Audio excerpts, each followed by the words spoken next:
नमस्कार. सुप्रियाज किचन मध्ये आपले मनपूर्वक स्वागत. आज आपण ओल्या नारळाच्या करंज्या करायला शिकणार आहोत. ओल्या नारळाच्या करंज्या ह्या नेहमी सर्व शुभ प्रसंगी करण्याचा महाराष्ट्रात प्रघात आहे. तर आपण ज्या करंज्या करणार आहोत त्या साधारणपणे 25 करंज्या होतील आणि 1 तास त्याला वेळ लागेल. तर त्याकरता लागणारं साधन सामग्री: पहिल्यांदा 2 वाट्या खोवलेला नारळ, 1 वाटी साखर, 4-5 वेलच्यांची पूड, 2 वाट्या मैदा, 2 वाट्या तळण्याकरता तेल, मीठ, 1 वाटी आटवलेलं दूध. आपण ओल्या नारळाच्या करंज्या करण्याकरता सारण तयार करणार आहोत. तर पहिल्यांदा पातेलं गॅसवर ठेवायचं, गॅस चालू करायचा, त्याच्यानंतर आटवलेलं दूध आहे ते घालायचं, त्याच्यानंतर ओला नारळ घ्यायचा तो घालायचा आणि जी साखर घेतलेली आहे ती घालायची आणि घट्ट होईपर्यंत हे सारण आटवत राहायचं. ते झाल्यानंतर मग त्याच्यात गार झाल्यावर वेलचीची पूड घालायची. एक 10 ते 15 मिनिटात सारण तयार होईल. सारण तयार झालेलं आहे. आता त्याच्यात वेलचीची पूड घालून गॅसवरनं उतरून एक अर्धा तास गार होण्याकरता ठेवून देऊ. आता आपलं हे सारण तयार झालेलं आहे. अर्ध्या तासाने सारण गार झालं की मग करंज्या करूया. आता वरच्या सारणाकरता वर जी पुरी करायची त्याच्याकरता आपण मैदा घेणार आहोत. मैद्यात थोडंसं कणभर मीठ घालणार आहोत.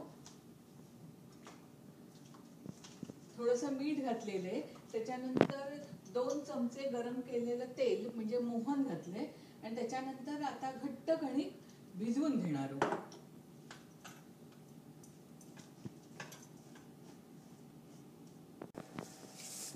आता जवळजवळ हा घट्ट गोळा तयार झालेला आहे. तो एक 10 ते 15 मिनिटं ठेवून देऊया आणि त्याच्यानंतर मग छोटे छोटे गोळे तयार करायचे. आता आपलं सारण आणि करंज्या करायला ह्या गोळ्या तयार झालेल्या आहेत. तर ह्याप्रमाणे पहिल्यांदा आपण पुरी लाटतो तशी पुरी लाटून घ्यायची आणि पुरी लाटून झाल्यानंतर त्याच्यात सारण भरायचं. सारण भरून झाल्यानंतर आता सारण भरून झाल्यानंतर ती दोन्ही बाजूंनी बंद करायची हे आणि नंतर कापण्याने अशा पद्धतीने करंजीचा आकार द्यायचा की आपली करंजी तयार.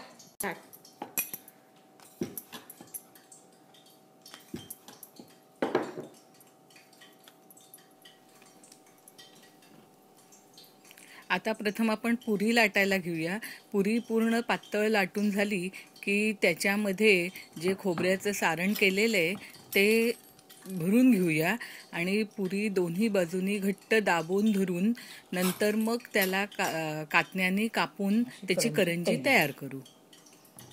अशा प्रकारे सगळ्या करंज्या करून झाल्यानंतर त्या आता तळण्याकरता तयार झालेल्या आहेत. तर आता आपण करंज्या तळायला घेऊया. आता करंजी तयार झालेल्या आहेत. तेल व्यवस्थित तापलेलं आहे.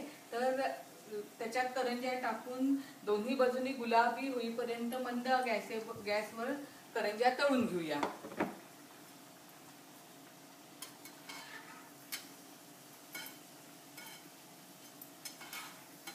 नंतर करंज्या दुसऱ्या बाजूनी उलटून घ्यायच्या आणि मग सोनेरी रंगाच्या झाल्यानंतर त्या काढायच्या. अशा उलटून घ्यायच्या म्हणजे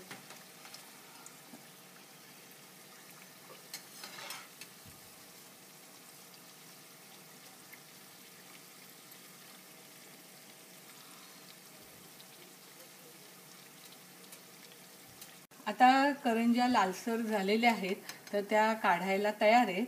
तर त्या अशा करंज्या काढून प्लेटमध्ये कागदावर ठेवून द्यायच्या की जे उरलेलं तेल असेल ते पण शोषलं जातं. अशा पद्धतीने सर्व करंज्या तळून घ्यायच्या. तर ह्या अशा करंज्या तयार झाल्या. अच्छा, आता ह्या आपल्या करंज्या खाण्याकरता तयार झालेल्या आहेत.